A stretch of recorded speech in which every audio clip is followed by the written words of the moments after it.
I close my eyes, all I can see are snakes.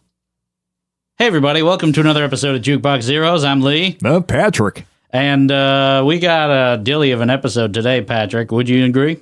I would not disagree. Yeah. How was your July 4th? Did you satiated with the meats? Yeah, that's right. We're here in July. That's right. Yeah, we are. This is going to date this episode, but we're recording immediately the day after the 4th of July. Yeah, what a time. What a time to be alive. Yeah, to we be an were American. Filled to overflowing with patriotism, kind of.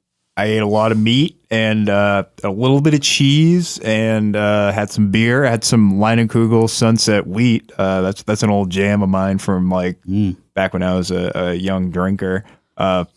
Yeah, just got that like really tasty like Fruity Pebble taste. It's a good segue from drinking like I've gotten the same Poland Spring and that blue shit. I've gotten the same kind of taste effect from I'm probably going to pronounce it wrong. Waferstaner. Okay. You could probably like guess just from the spelling what it actually is. I probably didn't say it right. And they make Who said that? I only know because I have the T-shirt. God? Is that you? Yes. We're not ready for you yet, God. Aww. It's not our time. Aww. We haven't even gotten to the apology section. It's time. This is confession. I guess so. It's time for the apology section.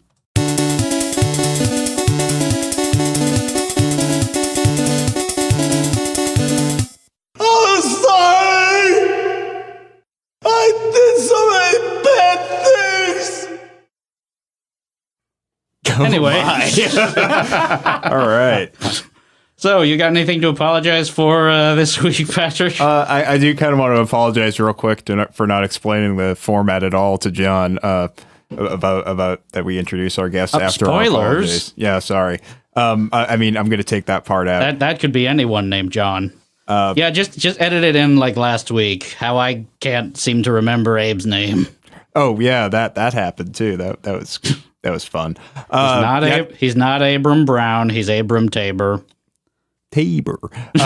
Or as it was in the episode, Abram Tabor. I was really excited. You got anything to apologize for? Besides that, I'm wholly unprepared for this, but my friend Austin actually was telling me a while ago he was re-listening to the Tori Amos episode, and at one point we mentioned that a member of Kajagoogoo worked on it. Mm-hmm. Turns out that's not true. What? I forget her name, but it's a different, not related to this person from Kajagoogoo with the same name. Hold the presses. You mean to tell me that we got away with giving false information on this program? Yep. On Jukebox Zeroes? Yep. Which is a podcast which you can listen to on iTunes and actually rate if you want to go there and rate us. I know we hold ourselves to a higher. Please give us 5 stars. I know we hold ourselves to a higher standard of journalistic excellence, considering we're on the internet. Yes, exactly. No one lies on the internet. Absolutely not. That would be immoral. So for that, I apologize, and we'll almost certainly have my smartass friend Austin on the podcast at some point. Yes, so that we can chew him out for making us look like idiots. No, thank you. Why'd you do that, Austin? We look like idiots now. God damn it. We are dumb. Anyway, yeah. Well, that's part of the charm. It is. Speaking of dumb, let's introduce our guest. I'm sorry. Nice. Yeah, I mean, he's a guitarist. You may have seen him play with some of my projects like Gramlins and Bears for Years. And will you just remind me some of the other pedigree? You know him better than I do, but when we were like advertising it on the page, I mentioned Ease Into the Noise and yes. John Henson Project. Yes, the one show with John. So that's not a recurring thing at all. Oh, not. If it happens again, I'm more than happy to join. What if we just did the whole episode without saying what your name is? I just said it at the very end of the episode. It's Abram Brown, everybody. No, it's John Brown. No, Jonathan Sasor, everybody. Hey. Glad to have you. Glad to finally have you in the smell cave. This is where the smells happened. Ooh, exciting. Yeah. Glad to be here. Surprisingly not humid. Yeah. It's been a scorcher. I can't lie. It's been tough. It has been hard. We're here in New England. We get hot days here. Oh, yeah. Surprisingly, we get hot days. Yeah, and we don't really get a spring. We get about like 2 weeks of allergies, and then the summer. Yeah, it's rough. It is. It's not like how it is in like Minnesota, where it's just ice cube people. At least you know who you are there. You know. Just take a look in the mirror one day and just be like, yes, this is my lot in life. I am an ice cube person. Time to go to work. Ice cube people in Sasquatch. Time to go eat some cheese. Time to go eat some cheese. That's all they do out there is just be ice cubes and eat cheese. Yeah, that's what I've heard. Lovely people. Yeah. Can't wait to have you. The entire state of Wisconsin. Yes, the entire state of Wisconsin and Minnesota come on the podcast. All of you. You can all review Love Beach with us. Oh, yes. Oh, goodness. What do you say we get into the episode today? Yeah, let's do it. All right. Let's talk a little bit about the album we're going to be doing this time around. Yeah, get ready. Get ready, guys. Dude, roll the windows down. What did I just say? What did I just say about spoilers? Sorry. Lots of bands. I'm just setting a scene. Setting atmosphere. All right. The year is 1970. One can't claim to know a good deal about the history of rock music on the whole without ever having heard of British band Led Zeppelin. I mean, you could have been born. Sorry. Maybe if you were born in like the aughts or something like that. No, I think even they know. Yeah, I guess. I'm sure. It's coded in the DNA. I'm sure even someone's like 2-year-old Babby has heard of Led Zeppelin somewhere. Well, somewhere. Someone's getting the lead out. This band is considered one of the most successful, innovative, and influential bands in the history of rock music, not just leaving their mark via the music, but also the industry of itself. After all, they were integral to the arrival of album-oriented rock radio and stadium rock, and an early purveyor of the hyper-masculine cock rock which held sway throughout the 1970s and a sizable portion of the 1980s. The quartet formed in 1968 and consisted of Robert Plant on vocals, John Paul Jones on bass, John Bonham on drums, and the creepiest pervert to handle a guitar of all time, better known as Jimmy Page. Together, they would go on to sell in excess of 300 million records throughout their career, achieve 8 consecutive #1 albums in the UK Albums Chart, a feat only shared by ABBA, and is one of 3 acts to earn 5 or more diamond-selling albums. By 1978, however, Led Zeppelin's overwhelming success was beginning to drag on them. Their 7th studio album, 1976's Presence, while a commercial success, was met with mixed critical and fan opinion. Coupled with the long hiatus from touring due to tax exile status and the chaotic eventual tour that was beset with problems, and eventually cancelled partway through after Plant's son died of a stomach virus, it was that year, in 1978, that they convened to Polar Studios in Sweden, which, coincidentally enough, a studio where ABBA regularly recorded, to work on album number 8, which featured greater influence from Plant and Jones than any previous effort. Normally it was Page and Bonham that handled the lion's share of the songwriting, but both were sidelined due to struggles from heroin and alcoholism, respectively. Plant and Jones would write songs during the daytime, and Page and Bonham would arrive much later to add their parts, which split the band into 2 camps during the recording. Their manager Peter Grant would later say of the sessions, "It was a slog. It was cold and dark all the time." I mean, that's Sweden. Yep. Just kidding, Sweden. Yep. Can't wait to have you on the podcast. At the same time as the states of Minnesota and Wisconsin. Oh, yeah. I think they beat their ancestors. That's perfect. We can fit them all in this tiny room, right? Most of them, yeah. They might have to elect some representatives for the country and the states. Yeah, we'll figure that out later. You'd have to do a record by Europe, though. Ooh. Interesting idea. Or maybe some Swedish death metal or something like that. Oh, yeah, there we go. Yeah. The album in question was titled In Through the Outdoor, so named by the group to signify their desire to reinsert themselves into the public eye after a prolonged absence. I should also mention that the Wikipedia article for the album also came with a disclaimer at the top reading, "This article is about the Led Zeppelin album. For the act of going in through the outdoor, see anal sex." So, fun fact. Production delays pushed the release of the album past its original date, but it debuted at #1 on the Billboard charts all the same. And like Presence before it, it left listeners divided. The arrival of punk had pretty much caused the general public's interest to dwindle in Zeppelin-style hard rock, and while their fans were baffled by the new Plant Jones Helm sounds coming from the band, which also introduced synthesizers, softer instrumentation, and genre experimentation. And as for the reviews, they were just as mixed.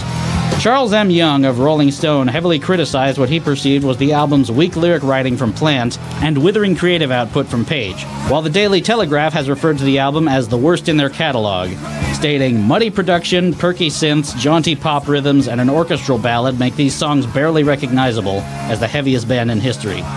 By contrast, though, our good friend Stephen Thomas Erlewine was a little more positive, giving it 3.5 stars and praising Bonham's drumming. Whatever the critics had to say, though, it's generally agreed upon, though, that In Through the Outdoor is one of Zeppelin's weaker efforts, and the band themselves have tended to agree in interviews. But what do we, three bored hipsters in New England, have to say about it? Stay tuned to find out. We're listening to In Through the Outdoor. But you can't hardly wait to hear what fucking dumbass shit You we can't have just to say. not wait. You can not hardly wait. Sounds like we're ready to get into the songs. Oh, yeah. All right, let's just cue up track number 1. This one is titled In the Evening.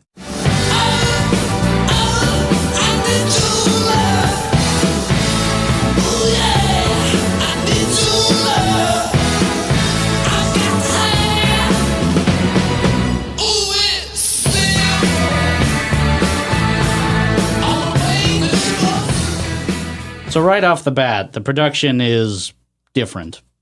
Yeah, I Very, guess. very different. They sound like a new wave band, and that's not so much like a hard rock band. I mean, Jimmy Page is he's still doing those histrionics, though. I'm still hearing a pretty heavy element of Zeppelin in it. Right. But I mean, Bonham is Bonham. Like, no matter what right. they put on top of it, that solid bass is immediately Zeppelin. Oh, yeah, totally. The synths, which are a new feature, came from a Yamaha GX1 played by Jones, and that almost certainly added to that new wavy sounding effect. yeah, for sure. It was pretty much just sort of leading into the 80s, so I guess shouldn't be too surprised. Yeah, it felt like appropriate for the time, I guess. I could see where someone listening to this as a Zeppelin fan would kind of see it's phoning it in a bit. What year did the Cars debut album come out? 78. Oh, that's the exact same year, so there we go. Yeah, we're kind of in the same time frame. Obviously, yeah. it's not like perfectly polished like the Cars, but I'm totally getting some Carsy kind of vibes in terms of the arrangements a little more now and that kind of stuff. Yeah, I kind of feel like that this album may have been marketed alongside The Wall, which did that band had synthesizers from the beginning. Right. They didn't use it in like a very sort of new wavy fashion or anything like that. Not until Waters left. Yeah, we'll get to those at some point. Ooh yeah, Stink Sometime Floyd. down the line. Division Battle. Was that a Post Waters album? Oh yeah, and Momentary Lapse of Reason. Oh yeah, totally. Yeah.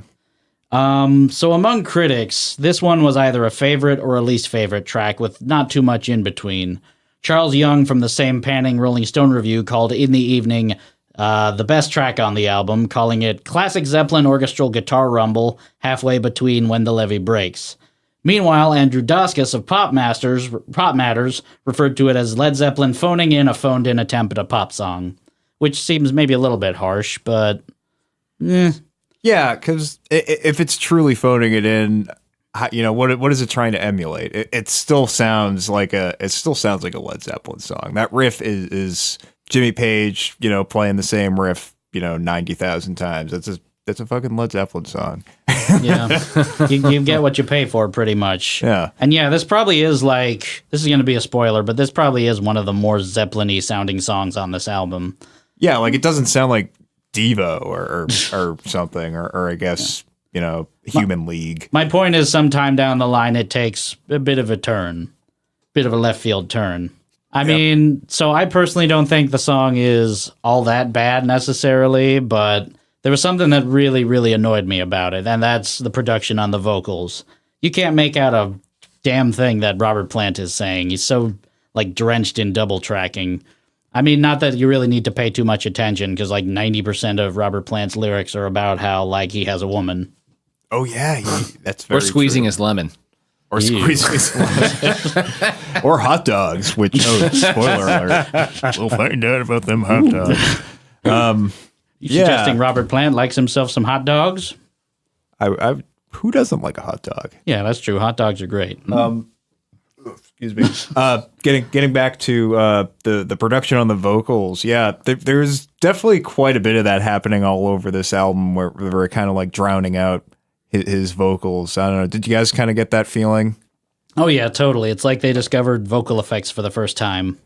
Or just the reverb that they were using, like, kind of masked his voice a little bit. I don't know. Yeah, it's kind of that the double tracking is really kind of thick on it. But That could be it, too. And it's one of those things where it doesn't faze me so much just because as a guitar player, I never listen to what the vocals are saying anyway. So like I just hear it as a sound. I'm like, oh, that's kind of a cool effect. So I'm not actually trying to pay attention to what he's saying, but it sounds cool. Yeah, well, I mean, like we said, you're not missing much by not locking into what he's saying. It's sort of inconsequential. Yeah. You think that was a Plant decision, though? Because, like, as I mentioned at the top, it was Robert Plant and John Paul Jones that were pretty much leading the charge on this one throughout. Could have been, yeah. Maybe he just wanted to hear his voice in different ways, not necessarily have it be so up front, try to, like, make it more of an instrument, more of the aesthetic. I don't know. Maybe. I mean, who produced this album? I should have wrote that down. Oh, shit. Help. I'll vamp while you look that up on your phone. Something else for the next apology section. While Pat looks that up, I'll just say this is my personal opinion, but this didn't need to be 6 minutes and 53 seconds long. Because, I mean, like you said, it's just like Zeppelin is pretty much just to a T playing the same riff over and over again, but got pretty boring. I mean, at the very least, it didn't need that superfluous droney intro that goes over the first 50 seconds. Like, personally, I think a better effect might have been achieved by just nixing the intro entirely and just going slap bang into it from that part of the beginning where Plant just goes, "In the evening!" Yeah. I mean, that's a bit of the hubris of Led Zeppelin, I found, is perhaps they go on a little bit longer than they need to. Yeah. There have been a few songs where, yeah, you could probably trim a few minutes here and there. They're kind of it kind of gets redundant after a while. At the same time, though, like, that was the 70s. It was it was so much excess. Yeah. It was definitely self-indulgent, and, you know, it is a good riff. I like it. It does its Jimmy Page thing. Speaking of Jimmy Page, he produced this album. Okay. Well, there we go then. Yeah, this song in particular, in that big droney intro, this is like, it's, I kind of mentioned to you guys before, it's one of the first uses of the gizmotron, as they call it. Right, there are a couple of songs on this album that uses a gizmotron. Yeah, and it's just it just sounds weird. It's one of those things where it's like, Page is like, I've got a new toy, I'm going to use the hell out of it. And this is a keyboard of sorts? It's technically it's a thing. It's like a device you attach to the guitar itself. Yeah, it's like a bunch of rubber wheels that just roll over the top of the strings to make them vibrate, and it kind of makes it sound halfway between a synth. Well, it's because it does it like a bowing action essentially. What the fuck? Yeah, and it's a little motor. You press a button and it just runs a motor over the strings and it makes them vibrate. That's fucking awesome. Yeah. You want one now, don't you? Of course I do. Throw it in my pile with my Omnicord and whatever useless things that you bought on a whim that you're never going to use ever again. Thing that like I could have gotten at a garage sale for $10 20 years ago. I'll put it over here with my pogo stick and my surfboard and my karate gi. Yeah. One of these days I'll learn that karate. The Gizmotron pops up in like a couple more songs on the album. But yeah, that definitely does seem like I have a new toy, I'm going to play with it. And I'm sure John Paul Jones was thinking the same thing with like all the synths that he uses throughout the album. Yeah, there is a lot of synth. Yeah, I definitely moved on from the Mellotron at this point, like most 70s bands did. Oh, yeah. Yeah, because you can definitely hear the synth strings. We'll hear that later in the record. Yeah. It gets pretty MIDI. Pretty MIDI. Yeah, I mean, the whole record is like, Jones showed up in the studio and like nudged Plant, was just like, hey, I'm going to get weird with this. And Plant was like, go for it. Yeah. I'd say it was more like they showed up to the studio, like an hour passes, and they're just like, I don't think they're coming in this time. You okay with I get weird with it? Yeah, sure, go for it. I'll be here eating my beef jerky. Because that's pretty much what it was. Jones and Plant would just show up to the studio. Page and Bonham wouldn't be there. They wouldn't be there until the evening. And by that point, there's just, where have you been? We recorded a song. Well, now that you're now that you're here, fucking do it up. And Jimmy Page was just like, whoa. That's all he says. The ladies love him. Yep. Ladies love Cool Plant. Page. Not Plant. Cool Plants. Oh, wait, who are we talking about again? Led Zeppelin. It's not important. We were talking about Wisconsin. Can't wait to have you. So this song seems like we don't really have like too big of a problem with it. I'd say it's pretty standard classic rock fare. Nothing too, it's pretty harmless. I would hear it on the radio from time to time, so it wasn't like as much of a shock to me as to someone who wasn't familiar with it, I guess. Maybe that's part of it. It just sort of sounded like a Led Zeppelin song with, fucking John Paul Jones is fucking around with the synths on this one, typical 70s excess. I guess it didn't really stick out as much to me. It's funny you mention that. I got a couple things to say about radio a little later. Yeah, I'm sure you do. So let's move on to track number 2, shall we? Yeah. Track number 2, titled Southbound Zeroes.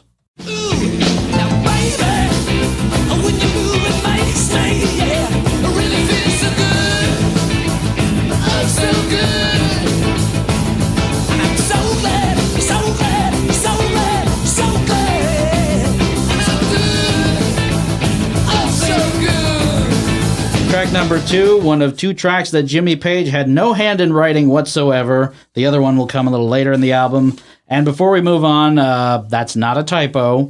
The song is called Southbound Zeroes.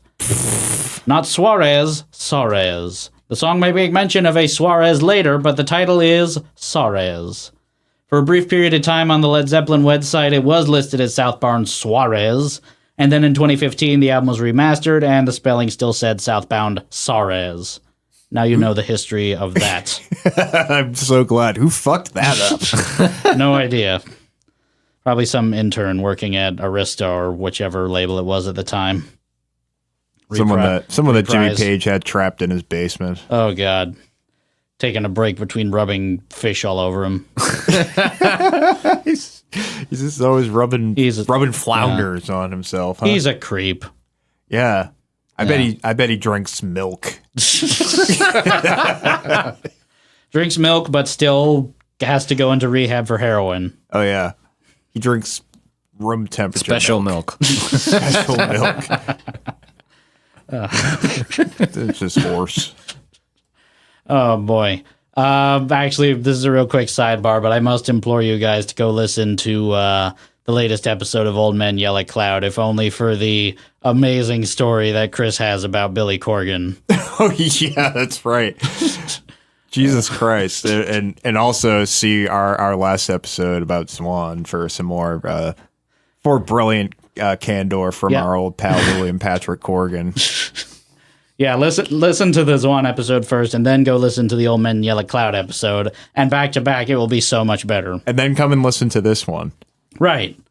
For no reason. Do those before listening to this episode, because you have a very selective future memory, and you can tell these directions were given you ahead of time. Listen, call into work, and just stay home, make some popcorn, and just listen to all this. Listen to all of my podcasts, this podcast, anything that any of us are on, because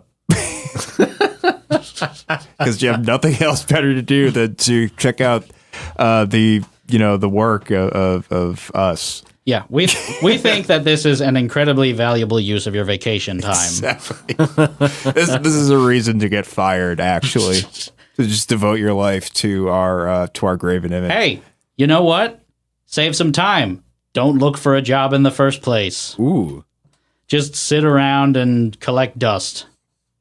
Let's start a cult. I was just about to say build an altar, but get some candles with your face on it, I like where you're going. So that reminds me of track number 2, Southbound Zeroes. Yeah. Yeah, don't have much to say, do we? I'm conflicted about this track because on the one hand, I really dig that tack piano driven sort of bit.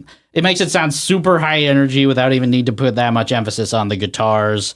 And then when the guitars do creep lecherously back into the forefront of the song covered in shark bits, like Page really rips it up. And there's like quite a few moments where Page sounds like he's just somewhere else completely due to the detoxing. But when he's on this album, he is on. Yeah. There are a few moments where he's really landing some cool little embellishments. I dug this track. It kind of had a custard pie meets like a little bit of honky-tonk to it.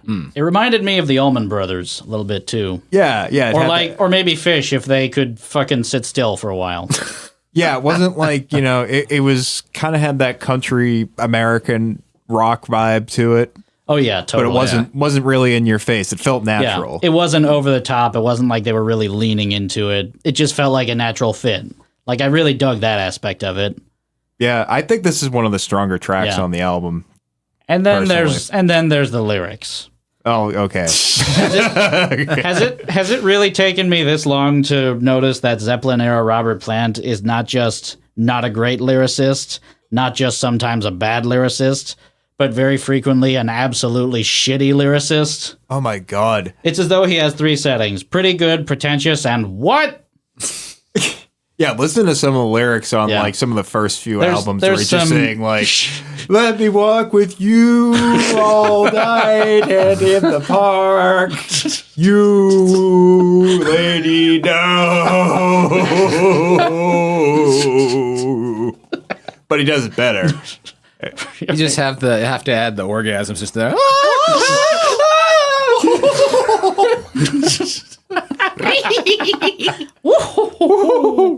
Oh wow! Yeah. Get the goblins out, everybody. My point is there are some pretty egregious crimes against prose committed on this album, and some verses that really throw some motives into question. Like the chorus in particular makes me cringe pretty fucking hard. With a little bit of stop a shaking shaking and a little bit of fly right down, woo just a little bit of sweet con carne. Makes me feel, I got my feet on the ground. Well, yeah, when you say it like that, it sounds fucking stupid. I wasn't done. Sorry. I got my feet on the ground. I gotta get the full picture. I got my feet on the ground.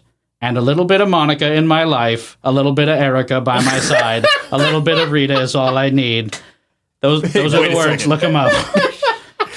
Isn't that that's my very good friend Lou Bega, okay? We don't make jokes about that, wait a okay? minute. You're friends with Lou Bega? I'm very good friends with Lou Bega. When were you going to tell us that? We could have had him on the podcast review Love Beach all this time. Listen, I'm saving him for a very I don't want to have him on now. His presence is tainted because you've been withholding valuable information from me. Listen, that wasn't my intent, okay? We're going to get him in. He's going to review one of his albums. It's going to be great. Yes, I'm sure he'll be very happy to review his own album. Review his 2009 album. One of his comebacks. I love Christmas albums. Like, we want you to come on and review your own album that people don't like. And that we don't like either. We want you to defend your legacy. If not for the sheer awfulness of the lyrics in this song, I might have written it off as a legitimately great track. Still not enough to make me outright dislike it, though. Like I said, it sounded Allman Brothers-y, and actually at a couple of places it sounds like a more country rock-focused version of Young Americans a little bit by David Bowie. Yeah, and it just has a good groove to it, and yeah, everyone's feeling like they're in the pocket. Yeah, it's a good one. I can't say the same for the rest of this album. There are some... Oof. We'll get to those. Yeah, some tracks get pretty stinky. Anyway, you got anything to add, John? This one it doesn't stand. It's fine to me. It doesn't strike me as being particularly great, but it doesn't strike me as being offensive either. So it's just kind of because I in the evening kind of I like that when it starts off strong and then it's like all right, this one's cool too. It's just kind of neither here nor there. It's all right, chugging along. Lots of keys. Keep going. That's a fair assessment. Sounds like we're doing your Led Zeppelin thing. Sounds like we're moving on to track number 3 at this point. Track number 3, titled Fool in the Rain.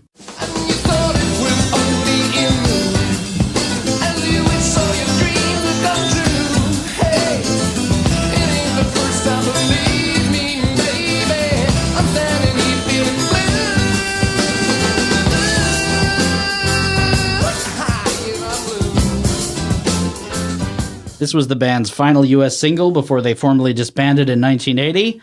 This landed at number 21 on the Billboard Hot 100, as well as charting at number 12 on the Canadian RPM Top 100 track.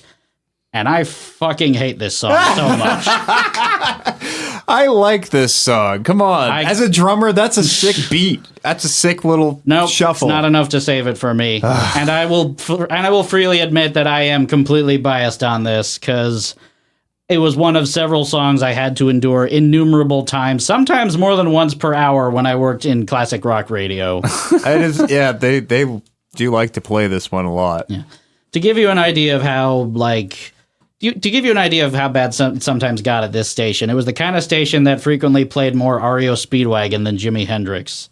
Oof. And it pretty much ruined Pink Floyd for me for how frequently they played tracks from The Wall. So this track is just permanently etched in my brain that when I hear it, in such a way that whenever I hear it, I tend to get a little cross. Okay, fair enough. It's in a way that I can't even look past my own bad experiences and enjoy it. And I will freely admit, John Bonham does some really cool stuff on this, especially with some really cool triplets with that shuffly beat. I'll just be listening to it and just be like, ooh, that's a cool ride cymbal pattern. This fucking song with its stupid fucking samba section. That samba section is pretty silly. Yeah. Yeah, that stood out. The first time I heard it, I was like, wait, where's this going? I remember not knowing that this was Led Zeppelin for the longest time. I remember hearing it all the time as a kid, and then like as a really young kid before I started listening to the radio in earnest when I was like 11 or 12. But then kind of getting into rock radio, and I would hear this track all the fucking time as you were lamenting in your situation. It's like, who the fuck does this? I was really surprised to find out it was Led Zeppelin, because it really is so poppy. That samba section, by the way, recorded completely separately from the actual track. This is true. Oh yeah, it sounds like it was recorded on another planet. Actually, yeah. Now that you yeah, they went over to Cuba or Germany. Where's Germany? Yeah, okay. Lou Bega's German. Yeah, that doesn't surprise me. He's a kraut. You saying he was in Cannes? Yeah, he was. Yeah, I think he was briefly in Cannes. He did. He was on the krautrock circuit. He was in New for a while. Did some work. A little bit of Cannes, a little bit of Faust, and a little bit of early Kraftwerk, a little bit of Amondoul. Yeah, sure. Yeah, they're all fucking around. Those little Gramlins. I'm just looking at John every so often, and I feel like he has no idea where he is anymore. That's a very good idea. That's a very good attitude to take. Yeah, I would say so. Like I said, I like John Bonham's drumming on this track. I just feel like it's being wasted on such a dippy, gimmicky sounding thing. And it's not even like one of the tracks where Plant's lyrics are especially stupid or anything like that. I mean, he didn't write Shakespeare or anything like that, but it's better than the last track lyric wise. I don't know. I think it's cute. I like it. I like that blank stare as you went off into space for a moment there. Man, we're getting down to Zeppelin, man. We're going off. It's the great beyond, man. Take me home. I'm regressing. He's having an acid flashback. So yeah, sounds like you guys don't have a problem with it. Hard pass from me. Good for you. Next. Track number 4, and oh boy. Track number 4, titled Hot Dog. Now my baby's gone, I don't know what to do.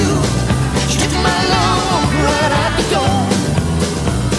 And if I ever find that girl, I know one thing for sure. I'm gonna give her something like she never had before. Really? Really? Yeah, they got away with that because they're fucking Led Zeppelin, I guess. They got away with going. Christ. They got away with going corn pone. Yeah, it's cornhole music for sure. I remember the first time I heard this song when I first listened to the record when I was in high school, and like pretty much my like 90% of my Zeppelin experience before that was like 1 and 2. So like then I was like, so then I found my parents' copy of this, the vinyl, and so I was listening to it, and I'm you know kind of chugging along, and then I get to this one, and I'm like, where on earth is this coming from? I'm like, I don't understand this thing that's happening. It barely even sounds like the same band.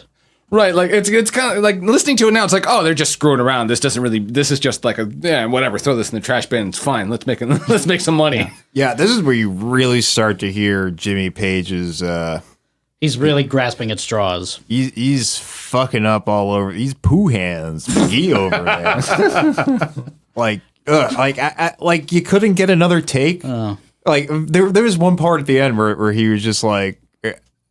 He was just flubbing notes left and right. It was like you have the capability of overdubbing at this point. Like, can you go back and just punch that in? Just do another take. Yeah, it's just like I don't know, like they just couldn't get it. I don't know. I'm Jimmy Page. He's so strung out, like he's still playing as they like wheel him away from the guitar. They take the guitar away. He's just picking at air. So he's got some fish in his hands. Like, and a warm glass of milk. Okay, I'm done. Where's my heroin? I miss my heroin. And it's funny you mentioned throwing things in the trash. This was the B-side to the Fool in the Rain single. It originated from sessions where the band would rehearse by playing old 1950s rock and roll. And if you kind of listen very closely with like a big grain of salt, you could kind of hear some trace amounts of what would become Robert Plant's folkier solo material. But on the whole, this is embarrassing to listen to. It's fucking stupid. It's an outtake session is what it should be. Right on down to the pretty obvious shout-outs to token bits of Americana. Like, at different points, Robert Plant's talking about, like, Greyhound buses, dungarees, and U-Hauls. That's what we're all about here in America. America. Yeah. Oh, yeah, and here's a line that hasn't aged well. I took her love at 17, a little late these days, it seems. Did Page write that one? You know what? Yeah. Sure. Probably. That's believable. That's believable. Christ, man. The most merciful thing I can say about this song is it's the shortest one on the album. It's at like true. 3 minutes, 18 seconds. And quick sidebar, this is the shortest song on the album, and along with Southbound Zeroes, they're the only songs on the album that are shorter than 5 minutes and 30 seconds. Trim some fat, guys. Trim some fat. They had a lot of money to burn, man. Yeah, and I suppose it was the 70s. Yeah. They needed a Led Zeppelin record, and they needed it yesterday. Yeah. Because if you notice, when did Presence come out? That was like 76? Yeah, that was 76. So like that's 3 years between Presence and In Through the Outdoor. And if you think about it, all the records that came out before, they're like sometimes, every year, they're sometimes releasing like a couple a year. Right. Yeah. That's like a pretty big gap for these guys. Yeah, I mean, there was a lot of tumult going on in their lives. Like I mentioned, Robert Plant lost his kid and all that sort of stuff. And like, I haven't heard Presence, but in doing research to like write my notes for this stuff, it really seems like a lot more people don't like Presence than they don't like In Through the Outdoor. 1976 is a rough fucking year for music. If you like actually look into the history of it, there's just like, a lot of groups like really fell into a slump by 76, and that was like right before punk broke. I feel like that would be like what was the mainstream rock coming into that punk CBGB scene that then took off after that. Yeah. That's exactly what was happening. So it was like just like that was getting stale. Bands were just like, experiencing that and just kind of flailing, trying to figure out what to do from there. Mm-hmm. That makes a lot of sense. Exactly. Yeah. Yeah. I mean, you like a lot of prog bands were like that. Yes. Genesis. I mean, Pink Floyd actually managed to stay pretty. Did they put out an album in 76 or? They did. Wish You Were Here, which is, one of their better records. Yeah, that was one of their bigger hits. Yeah. I feel like that's prime Boston, the band. that vintage is like. Oh yeah, definitely. I think that late 70s. when- Yeah, I think when that's did what that- Boston when came did out that- 75. Yeah, that came out like around that Yeah. time. Yep. And all their songs were fucking long as hell too. Yeah, that was like probably like Kansas was like big around that time. Oh boy, You know. Kansas. Sweet foreigner action. Oh yeah, we got some foreigner. Not to jump back to that, but that station I worked at played so much fucking Kansas. Like it's Like, in a, how much in a is way, there? That's exactly. It's like why do you know more than 2 Kansas songs? This is not okay. Yeah, they only really had 2 hits. The Carry On My Wayward Son and Dust in the Wind. Everything else was just like prog rock nonsense. Like fucking. The one that I remember they played most frequently, besides those 2, was "The Point of No Return," which is a very proggy sounding Kansas song. Yeah, and then there's like It has like a Left keyboard. Overture and, It has like and a that keyboard part in the stuff. chorus that's like and it's got violins in it and shit. And this is not a classic hit song. Yeah, they were like You shouldn't be playing this immediately after "Kiss on Your Lips." Yeah, they were kind of like a Styx analog, I think. Oh, Like kind of boy. along the same idea of They like played American. so much Sticks too. It's like Prague meets American cheese. Well, like at that point, like all the A&R guys were just on so much coke that they greenlit everything. Like, yeah. you got a weird That's song fair. about robots. Go for it. Go, go, go. This will sell big. And in now the Kansas Styx. is like a big Christian rock band, I think, from what I Huh. understand. Did they do that? I mean, that's what they've become now at this point. I mean, not like, overtly evangelical, like an actual like Christian rock band, but they've definitely put out like a album of Christian rock. And they mostly play like, festivals at this point, where all the classic rock bands go to die. Yeah, they're at under some tents Oh, yeah. somewhere. Across from a corn dog vendor. Oh yeah, that place smells like corn. Oh, I want a corn dog and see Sticks. No Dennis DeYoung though. Fuck that guy. Dennis DeYoung, not much fun. I don't know. Bad time at the carnival. Well, he's their main singer. Yeah, You know did they continue? Wait, why are we going off on these tangents? Yeah, we need to stop talking about Sticks. All right. Cut. So classic rock, Sticks, corn dog, hot dog. There we're back. Yeah, we brought it back. Thank you. Right. Let's move on to track number 5. Track number 5 with the word salad title Carosalambra.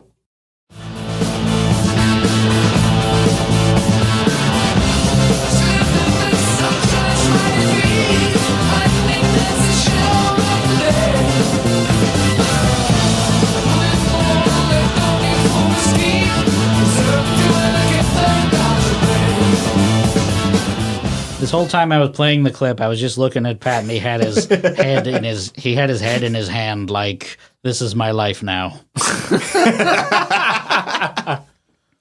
We were just This is talking. what I do. This is what high school Pat was envisioning for 34-year-old Pat. He is talking We were just, about Led Zeppelin with some yeah, we- other New England musicians. Why the we- fuck not? We were just talking about prog rock a second ago, and there we are. Led Zeppelin doing their take on prog stuff, largely driven by the synthesizer that Jones has, as opposed to guitar work. As if to drive the prog influences home even more, performed on a synthesizer purchased from Keith Emerson. Oh yeah, cool. Fun so we had to fact. play it with forks or some shit. I'm sure he wore a nice glimmering shimmery cape as well.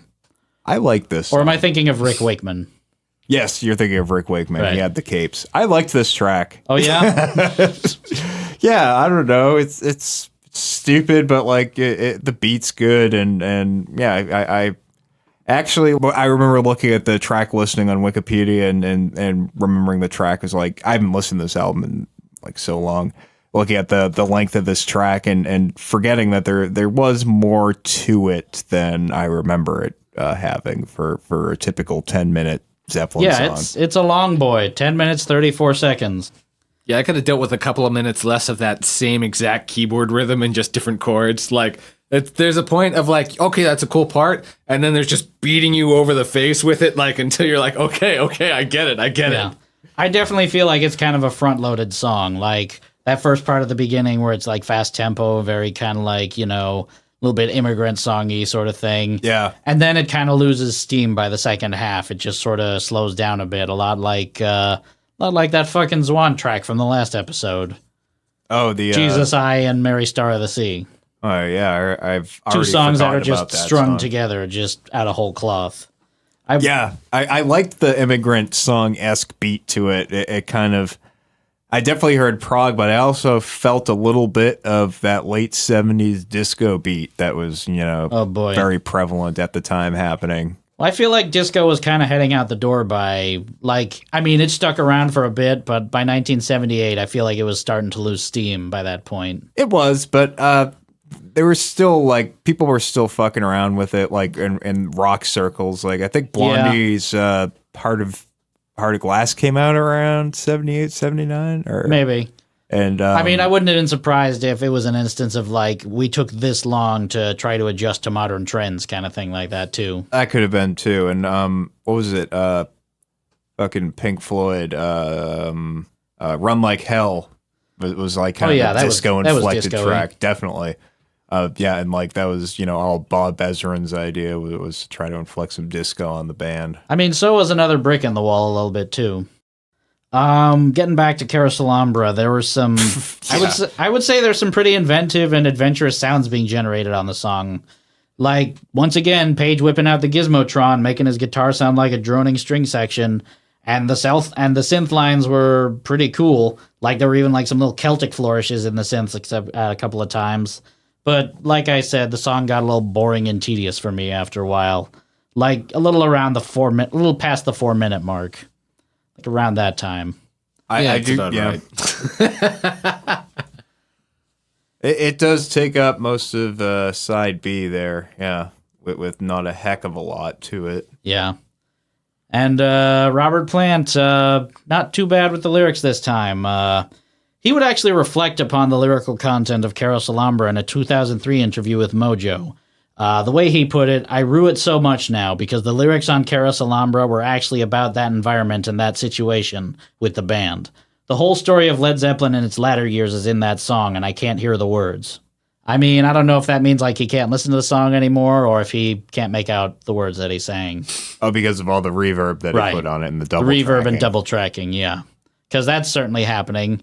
I mean, I had to go back and read and just be like, oh, this isn't that bad.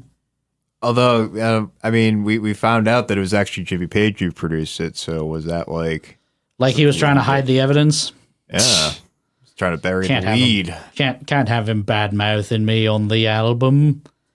So I mean, I wasn't really paying attention to the lyrics. Are they just talking about how Jimmy Page rubs himself with fish and stinks and keeps touching little girls? That's the B section. I'm sure he faded out after that part. But no, for the most part, it's very like, you know, I come from the land of the ice and snowy kind of stuff. Except apparently, it's all about how like we're Led Zeppelin and we're not getting along anymore.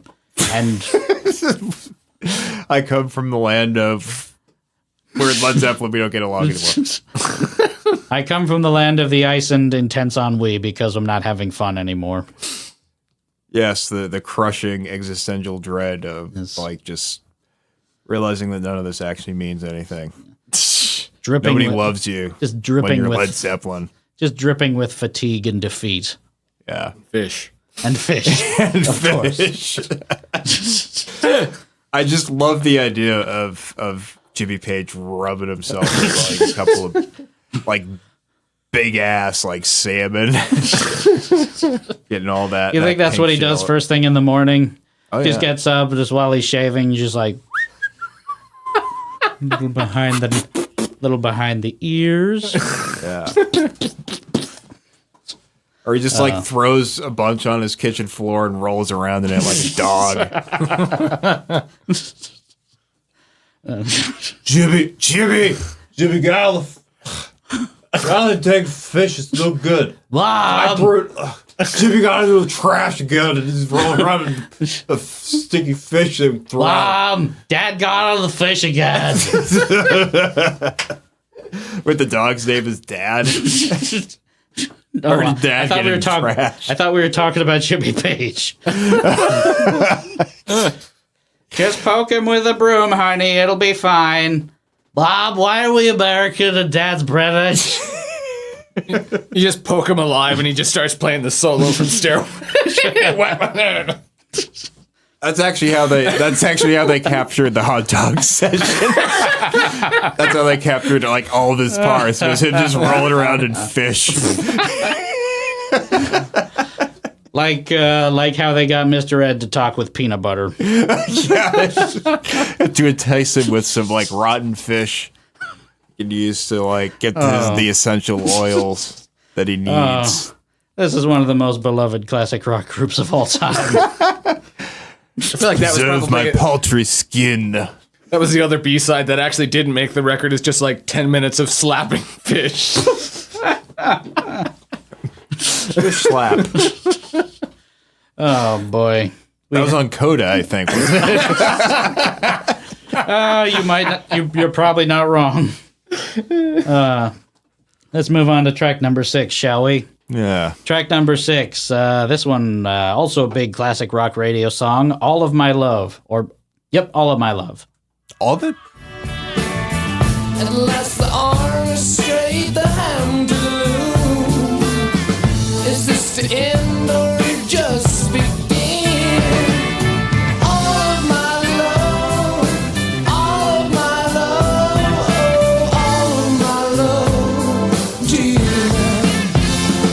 This was an unofficial single to In Through the Outdoor. It's the only other track that had no writing input from Page. It was a tribute to Robert Plant's son, Carrack Pendragon. Yeah. It didn't land on the charts, but it was at one point named one of the top 500 tracks of all time by Radio Caroline in the UK, and it's become a staple of classic rock radio ever since. Yeah, I hear this song all the fucking time. Yeah, we were just talking about New Wave Zeppelin a bit ago, and oh boy. Yeah. This is just about the yachtiest they've ever sounded. So Yeah. you think when Clapton wrote the song about his dead son, Plant was just like, "Yo, that's my bit. What are you doing?" Don't steal my bit. All right, so who wrote the Better Dead Son song? Twitter. What do you say? Yeah, this Hashtag dead kid song.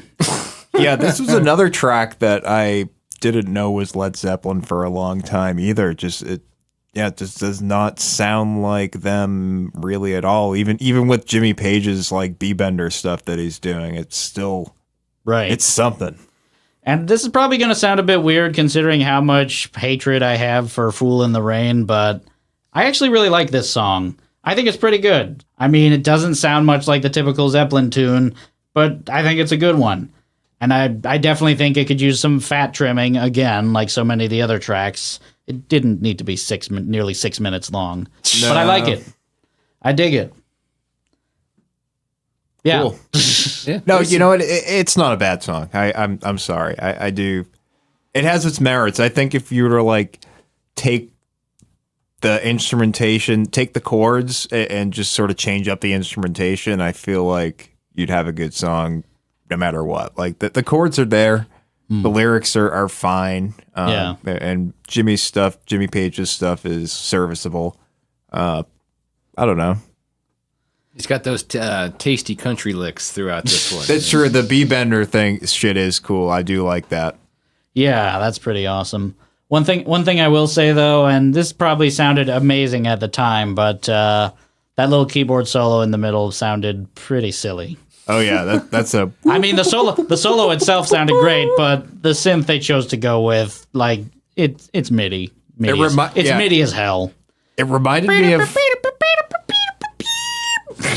Yeah, it reminded me of like a demo that like you would play on like a Casio keyboard or something like that. It's like straight out of like Switched on Bach or something like that. It's just like totally like classic like synthesizers 1.0, like just just going cornball with it all the way. Oh yeah, It reminded me of a Sega game. called. I am totally getting that ad-lib Sound Blaster vibe from it. Yeah. What do you mean? It's a sound card. Oh yeah, remember sound cards? Sweet creative. Forgot about sound blasters. cards. Oh yeah, It creative. hasn't been that long, has it? Man, It I has. was using It's my been that emu long. soundboard for like well into the 2000s. You mean one of those internet soundboards with sounds of emus? Unfortunately, no. This is a piece of hardware with holes. I bet that made for some interesting prank calls.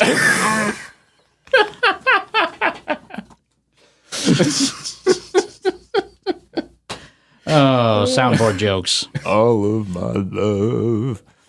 It's like I can see like David Bowie doing a real cornball cover of this. Did that happen at some point? Don't make me think about that. Oh, my God. love. Doing the crooner Bowie. Oh yeah. Please don't make me think about his cover of God Only Knows again. That was a particularly low point in our lives. Yeah, talk about looking in the future and just how did that get here? David Byrne. Oh boy. So I like it. Yeah, that's where we're at now.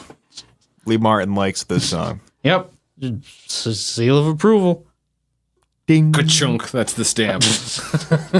I'll get the sound effects later. Yeah, sure. Well, we can move on to the next track because I really don't have anything else to say about All of My Love by Led Zeppelin. That's fair. And we're on to track number 7 and the last track. This is one, I mean, it was a long boy, but it was all very, very few tracks on here. a short this boy. album. It's a long boy and a short boy at the same time. And kind of a relief after the last episode. Yeah. After nearly 63 minutes of Billy Corgan farting with a fuzz pedal. Yeah, 14 tracks. Jesus Christ. That we could have been stuck talking about that shit for hours. We could have been telling our families we love them. Yeah, but sorry, Mom. Can't wish you a happy birthday. Gotta go talk about Billy Corgan's low point in his career. We got to talk about the people that Billy Corgan detests. I understand. Track number 7, the final track on the album. This one's I'm Gonna Crawl. Let me tell you why. Hey, she drives me crazy. She's the apple of my eye. 'Cause she is my girl. And she can never do wrong. Yep. Sure. Yeah. Okay. So wow. So it's Led Zeppelin playing the blues. Do they do that? I certainly feel like this song crawls. It does. Certainly does. I mean, this album has been kind of jumping all over the place in terms of style replication, from honky-tonk to rockabilly to synth pop. And now we've got kind of a Motown soul-ish kind of thing. Like, Jones even admitted to using Wilson Pickett's It's Too Late as, like, the primary reference point of this song. Yeah, I still feel like it's something they've done before. It still sounds like one of their typical like it's blues samey. dirges. This 6/8. this one would be the final song that Led Zeppelin would release on what would be the last studio album from the band that would be put out while all 4 members were alive. Because John Bonham would later pass away from asphyxiation in 1980, which ultimately led to the band's dissolution entirely. Damn. Not to bring the room down or anything like that. Yeah, I mean that's a bummer.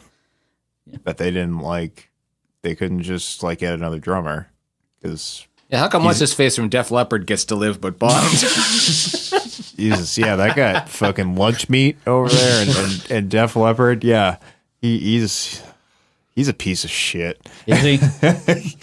Yeah, you didn't see the made-for-TV movie where he drags his wife by like one arm? What? Yeah, I mean it's not funny. Is this a but real thing? This is a real thing. And Wow. Man. Oh boy. Kind of makes that whole kind of like, indomitable spirit thing of him only having one arm kind of pointless. Oh yeah, everything's pointless. No, nothing. Just kill your idols. Just twice as strong. He's got I only have one. I have only one arm to focus on beatings. Oh, I'm sorry. So I don't think this is that bad a song, but I'm leveling the same complaints about this that I had at all the other songs. The lyrics are substandard and it drags on for way too long. it's just not what you want the very last Led Zeppelin song to be. Yeah, it seems like such a low note to go out on the record with, like, because it's so slow. The keys don't really fit it that well, like, because it's not like they're doing anything particularly interesting. They're just kind of plodding with that synth string kind of thing, and it doesn't really add a whole lot that I don't think. It could have been, there.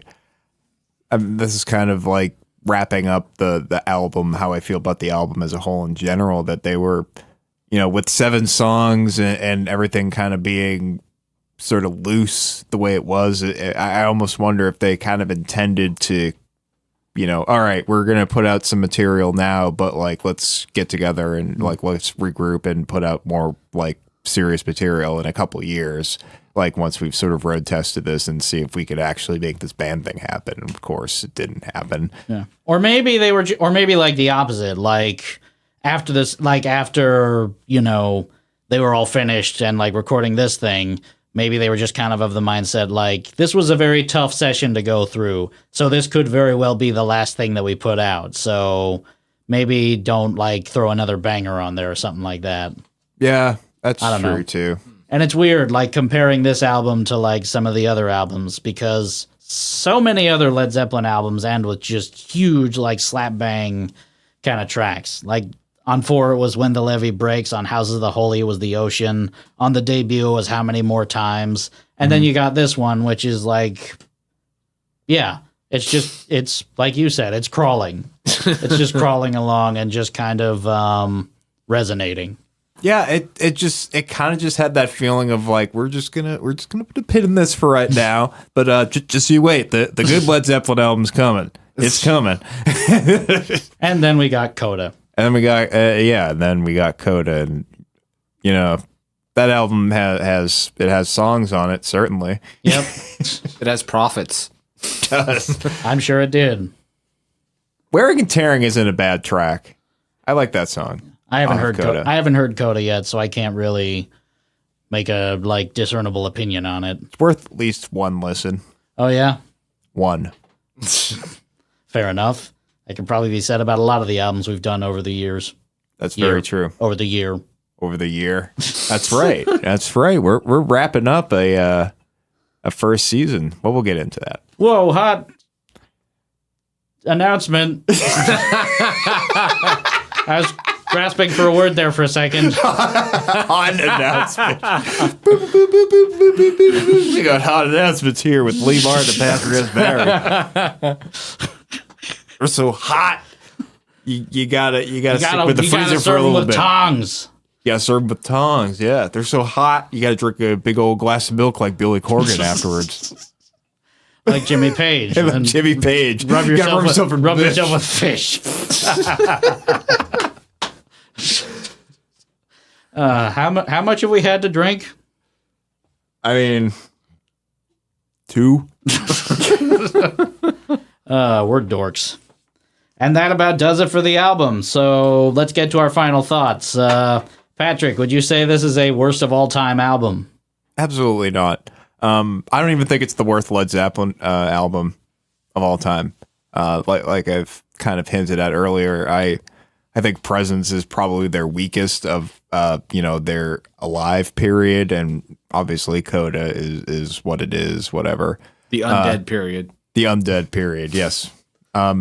Yeah, I actually appreciated some of the experimentation that they were doing on this album, and it kind of, like, to me, it kind of sounded like they were getting back into it. Like, they weren't quite there yet. I almost sort of compare it to Soundgarden's last album that they did, King Animal. King album. King Animal. King Animal. That's presumptuous. Yeah. But like that had come out after like a long period between Down and on the Upside and that album coming out. And it was like a solid B+ album. Like, it was great to hear him back in the mix. And, I was like, all right, cool. Well, these guys, they've gotten their yayas out, and like now they kind of know how to work with each other again, and they'll get together. And Chris Cornell died, of course. Very sad. Very sad. And I kind of feel the same way about this one. I mean, there are a couple of legit radio singles off of it. Can't really say that about Presence. I think like really there was just Nobody's Fault But Mine. I think was like really the only one that came off that album, and like maybe sometimes Achilles' Last Stand they'll play on the radio. I do not know either of those songs.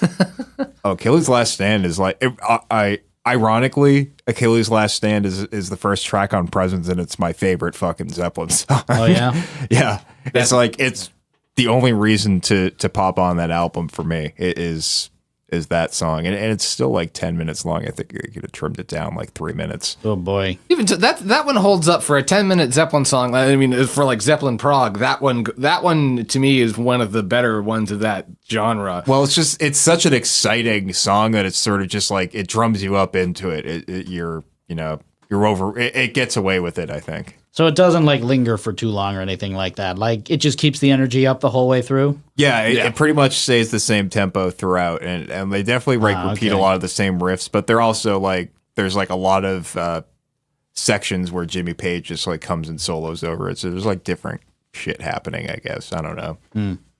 Fair enough. Just check it out though.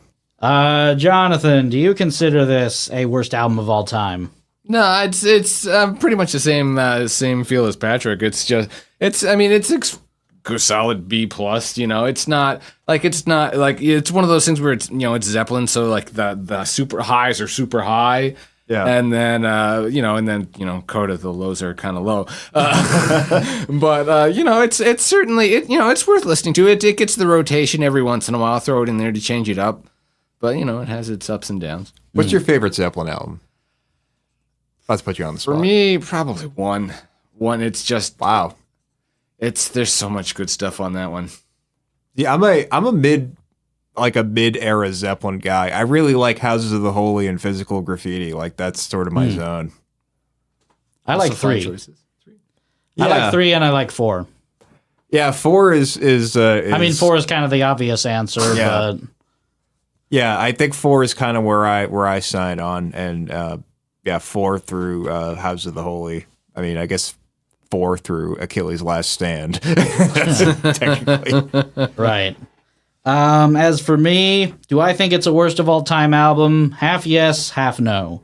Because there's signs of an okay album in here, and it's laudable the lengths to which Jones and Plant were willing to direct Led Zeppelin into experimentation. But when it falls flat on its face, it doesn't go about it half-heartedly. There's some really bad decision-making happening on some tracks. While others don't really feature good decisions, they're at least interesting and peculiar ones. It's not a very good album, but it's just barely not their worst of all time material. What was your favorite track on the album, Pat? Carousel Umbra. I had fun with it. I like it. It's probably one of the more interesting tracks for me to listen to. I don't know. I liked it. I'm gonna give it a Pat Barry stamp of approval, just because I can. Ding, ding. What was your favorite track, John? Probably In the Evening, just because I really like how that riff, how it kind of just kind of punches you in the face in the beginning. It's very Zeppelin-y to me. Yeah, I did say it was one of the few tracks on there that actually sounds like a Led Zeppelin track. It's got a trademark Zeppelin stomp to it. Yep.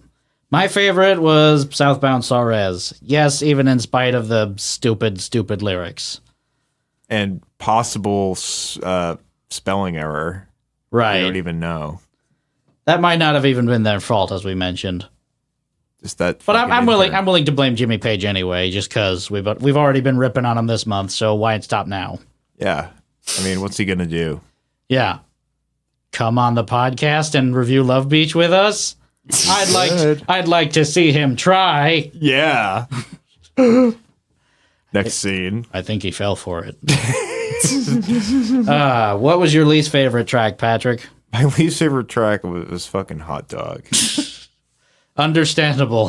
What was your least favorite, John? Boy, Hot Dog is one of those. It's certainly up there, but I'm probably gonna go with the. I'm gonna Crawl, just because it drags at the bitter end. That's fair. And you already know that I fucking hate Fool in the Rain. Nice. Thank you for coming on the podcast, John. I'm glad to be here. Do you have anything that you want to plug or anything like that? That Bears for Your show that's coming up. Oh, that's great. Yeah.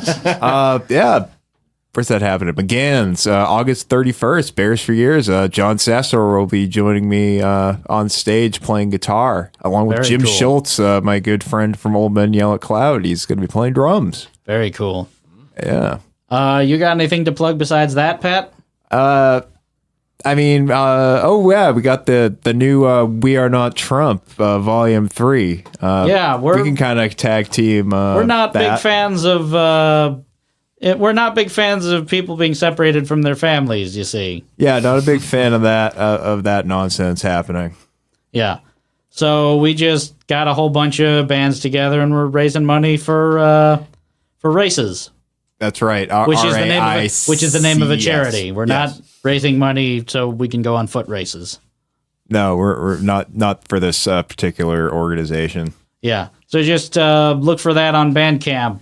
It's wearenottrump.bandcamp.com, I think. Yes, and you can also find us on Facebook. We Are Not Trump. We're based out of New England, and we just released Volume 3 this past July 4th. And hey, why not check out the other compilations while you're at it? It's also local music. Yeah, there's all sorts of great stuff on it. I mean, we got Lee's got Sawtooth and Mr. Groin, Dr. Groin, Mr. Groin.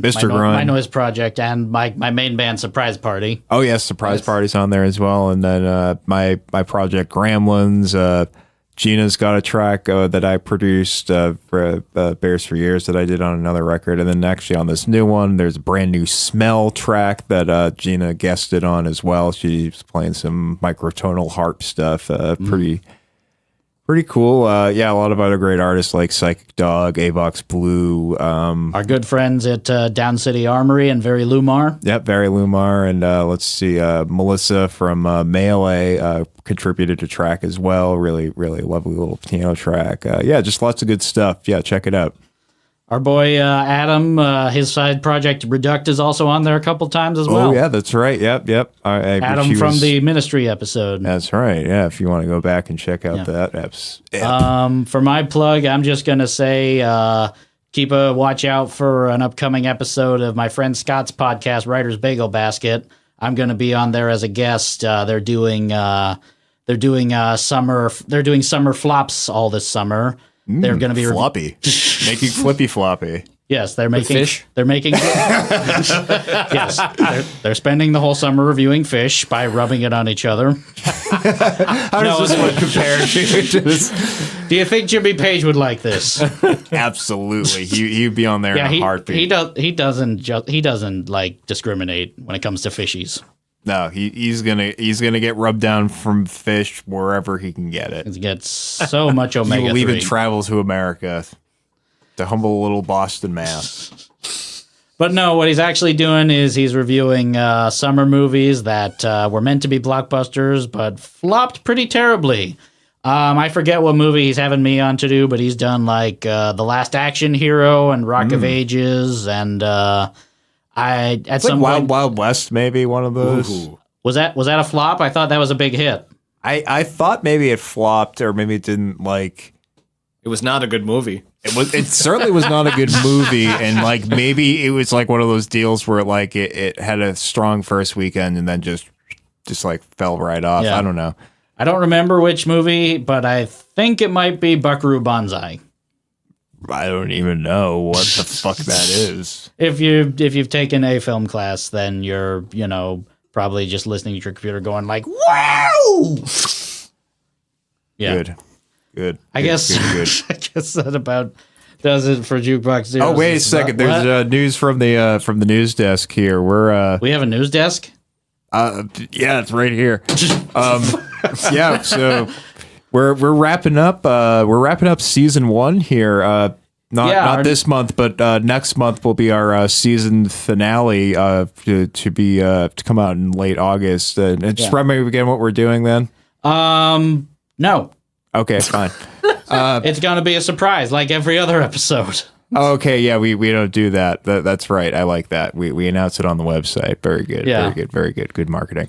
Anyway, yeah. so just kind of want to make a quick announcement. We will be starting season 2 right away in September, and very, very exciting. We will be releasing 2 episodes per month. I know you guys have just been chomping at the bit for more than one Jukebox Zeroes per month, and guess what? We're giving it to you. Yeah. Twice a month now. Gonna see how long that works before we give up. No, I got. I'm going to do it. Hopefully, we won't give up. No, it's going to inspire me to edit faster. It's fine. I Yeah. believe in you guys. The little podcast that could. Pat, did you hear that? He said he believes in us. John Sasor believes in us. That's all I need. That's the encouragement that I need to get through the day. That's just the shot of cortisone we needed. Yes. I guess on the next episode, we'll give you like a little sneak peek of some of the stuff we've got coming up for the coming months, because we've already booked a couple episodes ahead of time. Yeah. But if you want to find that out, you'll just have to tune in next month for our season finale. Yeah. Hell yeah. Great first season. This has been fun. Oh, yeah. I guess that'll about wrap it up for this episode. Our theme song is Sunny Day by the band Froggy and the Friendship. You can check them out at froggyandthefriendship.bandcamp.com. If you've got an album you'd like to suggest for us to review, or would just like to leave us some feedback or a comment, email us at jukeboxzeroespodcast@gmail.com. You can also find us on Facebook at facebook.com/jukeboxzeroespodcast, or on Twitter at twitter.com/jukeboxzeroes. You can find us, rate us, review us, and subscribe to us on Apple Podcasts and Stitcher. And our archive main page is jukeboxzeroes.podbean.com. That just about does it for this month on Jukebox Zeroes. I'm Lee. I'm Patrick. And remember, Hot dog. bye-bye.